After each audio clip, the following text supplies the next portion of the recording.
First of all, I want to ask Ken, because you said before that one of the most interesting experiences that you had was speaking before the U.S. military. Yeah. So if you could talk about that and also compare it to speaking at Harvard, which was better? Should I say Harvard, right? Okay, no. Say the real thing. Actually, I gave a speech in front to the Harvard University, and also gave a speech in front of the Osan Air Base, which is U.S. military. Actually, I gave a speech in Osan Air Base third time, right? Yeah, third time. That's there are, I think it's almost 500 armies. Yeah, there are so many armies. Yeah, I saw so many enemies. Yeah. So I gave a speech at that time. I gave a speech. I gave a speech in front of the enemy, but I was a North Korean soldier, not now. So I think the Harvard experience, give a speech in front of the Harvard University is really unique for me, because you know the Harvard University is #1 good university in the world. So yeah, that's also my dreams.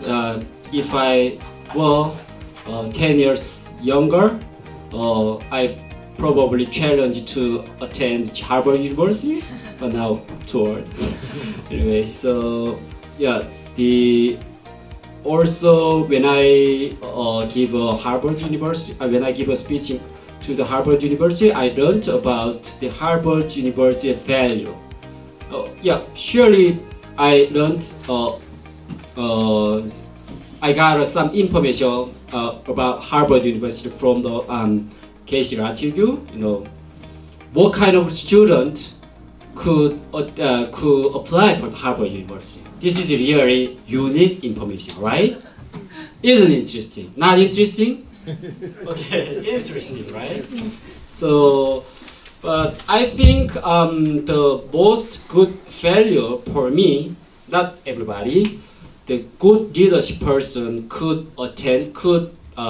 apply for the Harvard University. This is really valuable for me, because I'm not a good student. I'm not really hard study, because too old.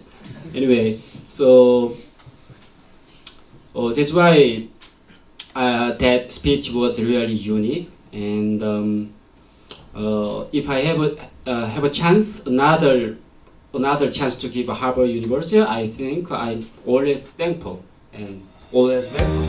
Yeah.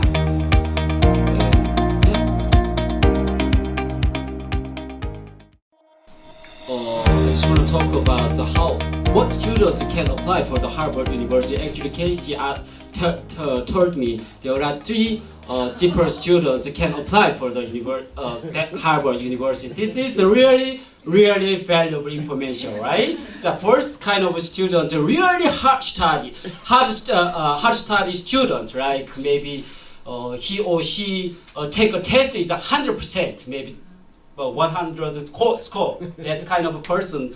Actually, most of the Harvard University students who are South Korean students, that's the first case.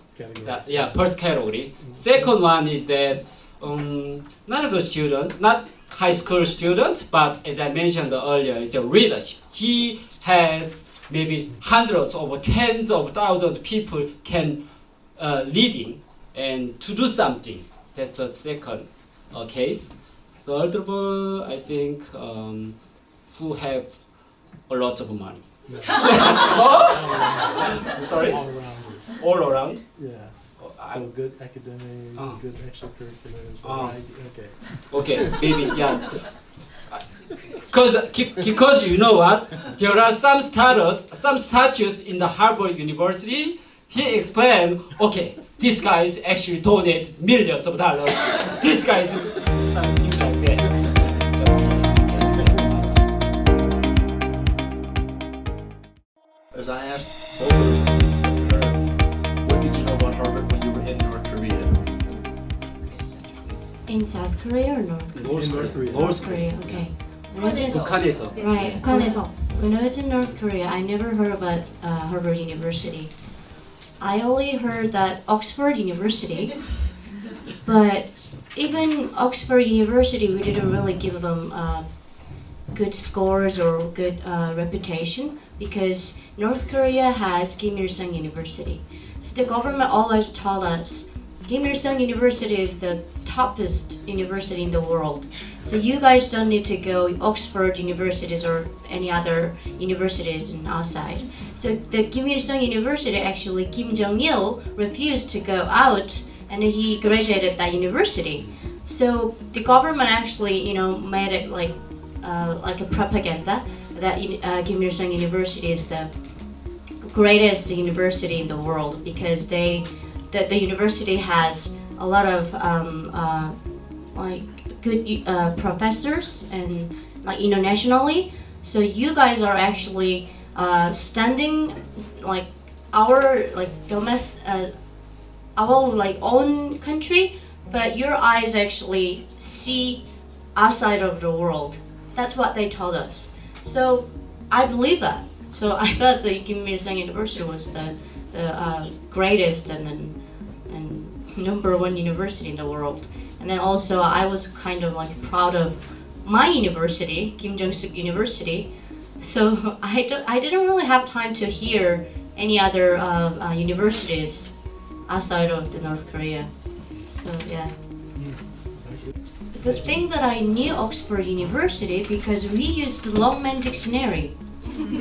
So yeah, and then they taught us Shakespeare. So that's why I knew that Oxford University was the greatest university. But even though they told us that Kim Il-sung University was the greatest and #1 university, but I didn't believe it.